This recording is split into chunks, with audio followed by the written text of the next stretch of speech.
Hello and welcome to the channel. I'm TK and this is the Broke Guitarist. Now, if you missed the previous lesson, that is totally fine. There's a link down in the description and there should also be one up here. So you can start there. Otherwise, if you already are familiar with the C major scale, then you can go ahead and skip that and just start right here. What we're going to do is we're going to take that major scale and take those natural notes and move them all the way up the fretboard. We're going to keep the position the same to make things super easy, but it's going to be a good workout because, as you can tell, the frets lower down on the neck are further apart. They have a greater width, and then as you get higher and higher, the frets actually get smaller and smaller, or closer together actually. So if you're really used to playing down here a whole lot, once you get up here, it can be a lot trickier because it's more cramped. Also, if you have smaller hands or smaller fingers, it's also easier for a lot of people to play up here as opposed to down here and doing big stretches. So with that in mind, we're going to go ahead and get started.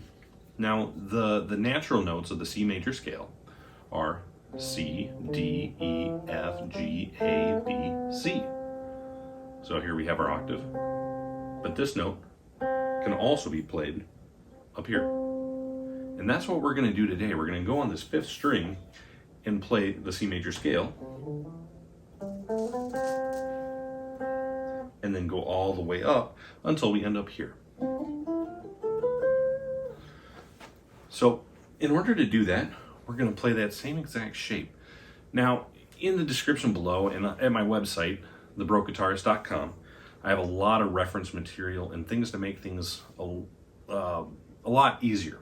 I have different resources to kind of, if you don't know the theory behind the C major scale and the whole, whole, half, whole, whole, whole, half, that makes a lot more sense once you can see it. So I have a handout that you can download, print, and do whatever you want with, completely free again. Everything that I do is free.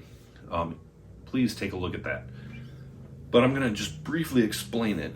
So what happens with the C major scale, in any major scale, it's all the same. It all follows a formula.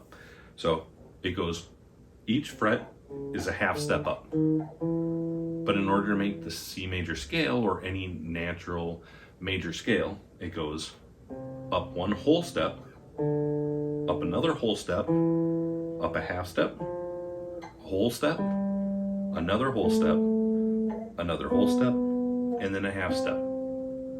So one way that you can think about it is it goes whole, whole, half, whole, whole, whole, half. So that's an easy way to remember. So you don't really need to even think about too much where you're going to go next if you're playing the scale. So now I just want to go ahead and show you what the exercise is for today. And we're going to start with the C major scale. Then we're going to go ahead and play it at D major scale. E, F, G, A, B, and then we're going to end on E. All right. Now that we've done that ascending, we can also do it descending, and you can start and play it an ascending C major scale and then work your way down the fretboard like this, and then go down to B,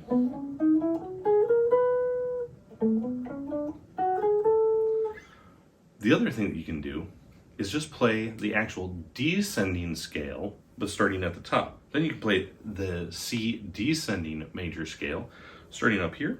So we'll start on this C, and then go to B, then A,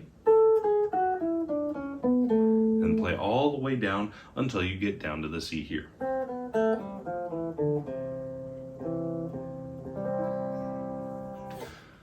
So that's it. Super easy lesson, very quick and straightforward. Again, practice this with the metronome.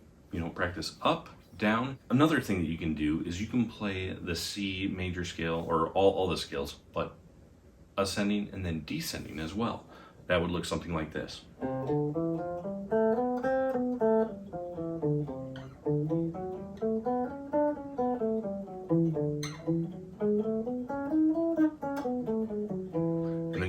keep playing until you get to the top, then start again at the top, and then work your way down the fretboard as well. That's it. Again, please check out all my lesson material. It'll make a lot more sense. I have all the tabs, I have a metronome or beats that you can play along with, and it makes the experience a lot more enjoyable. Now, another thing that I got a lot of people commenting on my website is they requested that I please talk about the gear that I use.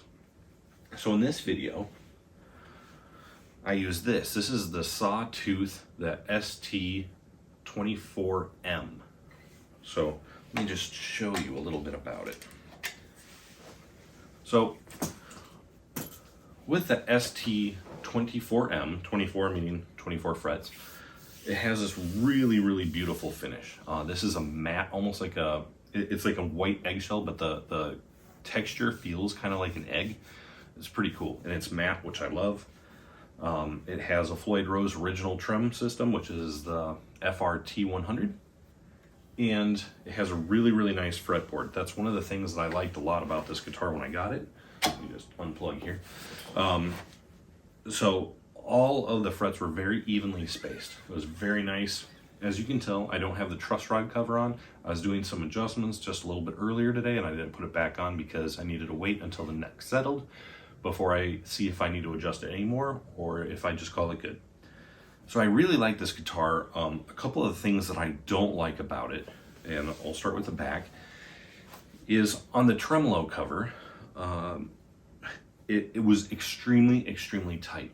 And as you can tell, just by removing the screws and then trying to lift this off very gently, it just broke the finish right off it. It just cracked and fell off. Actually kind of flew off as I was trying to pry this thing over. So unfortunately that was not cut right.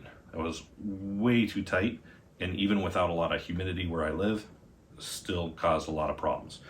The other thing that I noticed when I was doing a teardown and looking at the pickups, these are the standard pickups that they ship with. They are good. They sound good. Nothing amazing about them, but they're not bad by any means. I do like them.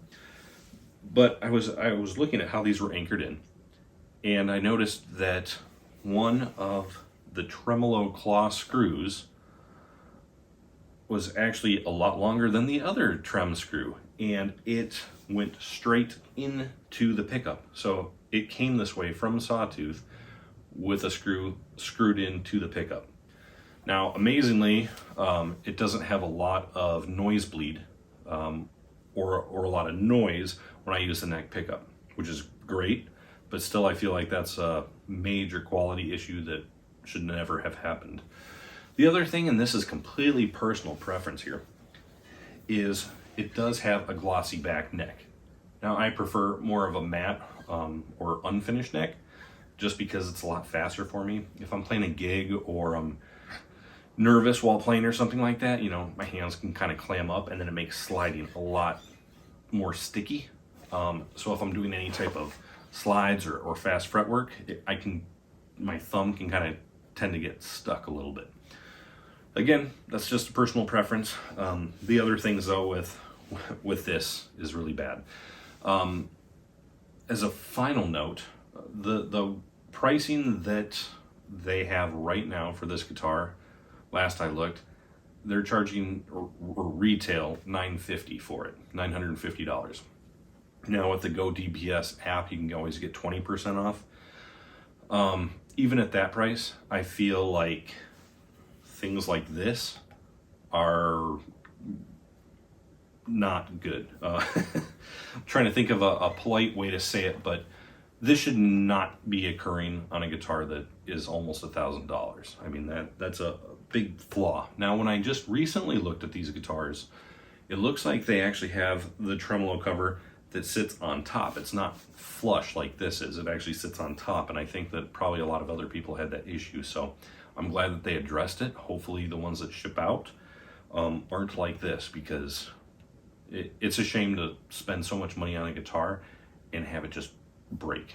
On a positive note, it's relicked, just right here though. Anyway, it's a good guitar. I like it. Would I spend $1,000 or even $500 on it? No, I would not. I think, in my opinion, there's better options out there. I really like the Harley Bentons. I've played a lot of those.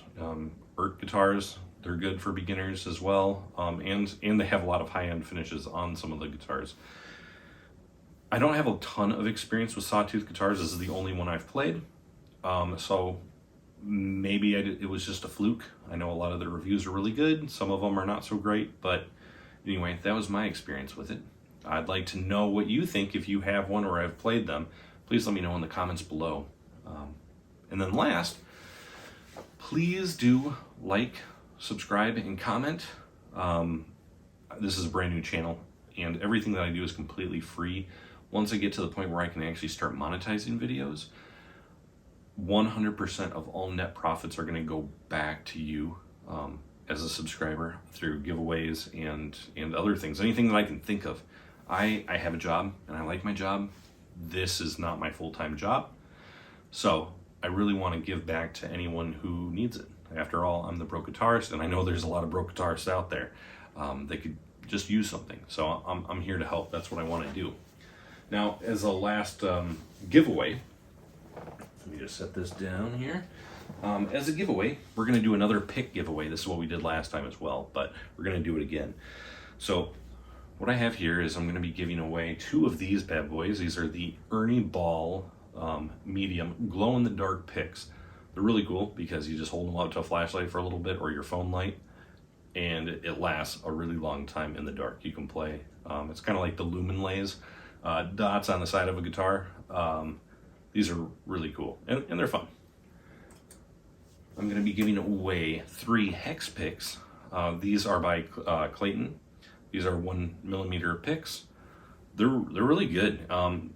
Super cheap, but I do like them, and that little hex cutout, it actually feels really good in the hand. All right, and last I have a Jim Dunlop. This is a Jazz 3, but this is the Kirk Hammett signature pick. So this is 1.38 millimeters. It doesn't say, but that's what it is measured. It's like a typical Jazz 3, but it has this kind of cool notch that Kirk Hammett wanted. So anyway, really cool color. It does have his signature, which are kind of his initials on the back. Anyway, super cool guitar pick. The only way to win it is you do have to be a subscriber. So please be a subscriber. Also comment, that way I can contact you. And then I also have a link to just all it asks is for your name and your email address on my website, so that I can actually have your contact information and get in contact without any scams. If you do get any contact from me, the only social media accounts that I have are YouTube and my website. I'm not on any other channel. I don't go by any other handle. So if you get something from there, it's a scam. It's not from me. I will contact you. My email address is tk@thebrokeguitarist.com. And I hope that you have a wonderful day. All right, keep rocking.